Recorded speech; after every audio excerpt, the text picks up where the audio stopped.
2017, l'aboutissement heureux d'un rêve et la tête pleine de nouveaux défis.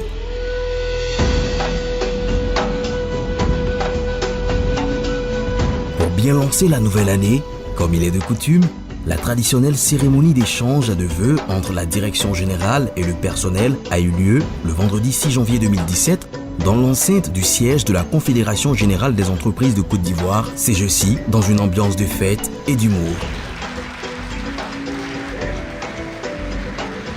Mais avant, le 2 janvier 2017, le directeur général de Côte d'Ivoire Énergie a visité toutes les structures de l'entreprise, de l'atelier central aux structures du siège, serrant chaleureusement les mains, posant avec les agents et leur souhaitant ses vœux les meilleurs. Le décor ainsi planté, Côte d'Ivoire Énergie s'est remis à l'ouvrage avec le même élan que celui impulsé les années précédentes. Avec la visite de la Banque ouest-africaine de développement, conduite par son président M. Ado Belland, le 9 mars 2017, Côte d'Ivoire Énergie démontrait que le bail de confiance avec les institutions financières africaines et internationales est inscrit dans la durée.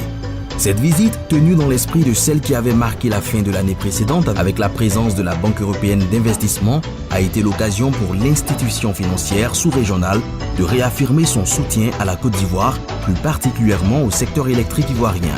Le président de la BOAD n'a d'ailleurs pas manqué de rappeler l'importance que son institution accorde à son programme en matière d'électricité en Côte d'Ivoire, d'autant plus que les investissements dans ce pays impactent les pays voisins en général. Toujours au plan financier, Côte d'Ivoire Énergie a bénéficié d'un important prêt d'environ 200 milliards de francs CFA en avril 2017 dans le cadre de l'appui budgétaire de cette institution à notre pays. Ce prêt accordé destiné à améliorer la situation financière du secteur de l'électricité confirme la crédibilité retrouvée du dit secteur. L'exercice passé a vu la maturation de plusieurs projets que nous avons initiés tels que le projet Sénèque-Sinomac qui va permettre de renforcer les segments du transport, de la distribution et de l'électrification rurale. Les mêmes segments de transport et de distribution seront renforcés également à San Pedro et à Boaké dans le cadre du projet Energos grâce à l'Union européenne. La construction des postes de transport d'Akopé-Zedji, de Bassam, de Bingerville et d'Anani est presque achevée. Dans le sous-secteur de l'électrification rurale, ce sont 252 localités qui sont en voie d'électrification dans l'ouest du pays. Une semaine plus tard, le 16 mars 2017, c'était au tour du ministre de tutelle, M. Thierry Tano, de venir apporter son soutien à Côte d'Ivoire Énergie dans sa volonté inébranlable de construire la Côte d'Ivoire électrique par la mise en œuvre de la politique gouvernementale en matière d'électricité. En tant que cheville ouvrière de la politique énergétique de la Côte d'Ivoire, Côte d'Ivoire Énergie a activement participé aux journées de l'ASEA sur le leadership et la gouvernance stratégique organisées le 27 mars 2017 au Radisson Blu et soutenu les actions du club ER. Le 4 juin 2017, les travaux de construction de la ligne de transport Côte d'Ivoire-Libéria, Sierra Leone et Guinée CLSG ont été lancés à Monrovia par les chefs des États concernés par cet important projet sous-régional.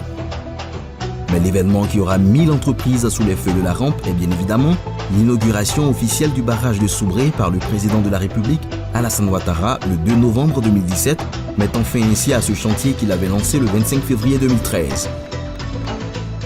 Plusieurs étapes auront été nécessaires à la réalisation de cet ouvrage gigantesque mis en eau le 6 mars 2017 et dont le premier groupe a été mis en service par le Premier ministre Amadou Gon Coulibaly le 30 juin 2017.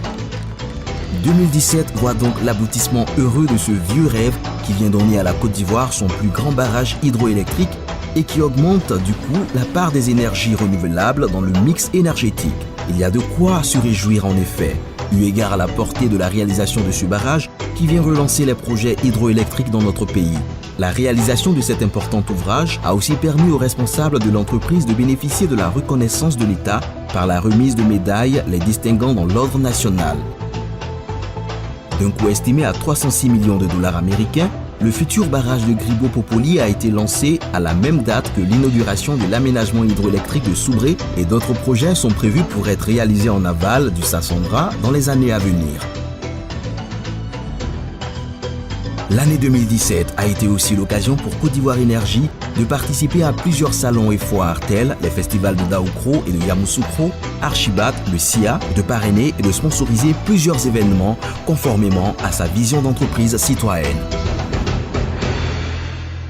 Côte d'Ivoire Énergie, construire la Côte d'Ivoire électrique.